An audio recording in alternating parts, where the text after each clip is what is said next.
Bu videoda sizə fransızların maraqlı, biraz da qəribə bir sosial adətindən danışacağam.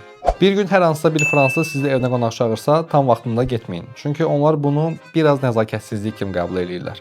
Fransızlar buna Le Guarde de Guesse deyirlər. Tərcümədə isə nəzakətli 15 dəqiqə deməkdir. Le Guarde Politesse. Le Guarde. Le quart d'heure de politesse. Qətiyyən dediyimin əlaqəsi yoxdur bununla. Bəs bu nəzakətli 15 dəqiqə nə deməkdir? Gəlin onu sizə deyim. Yəni əgər bir fransız sizi saat 20:00-da qonaq çağırıbsa, sizin 20:00-da yox, 20:10, 20:15 arası getməniz daha məqsədə uyğundur.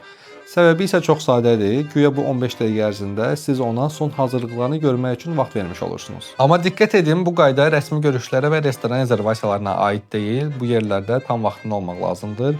Bəs necə düşünürsünüz? Bizim qonaqlıqlarla bağlı hansı qəribə adət-ənənələriniz var? Bildiklərinizi rəylərdə yazın.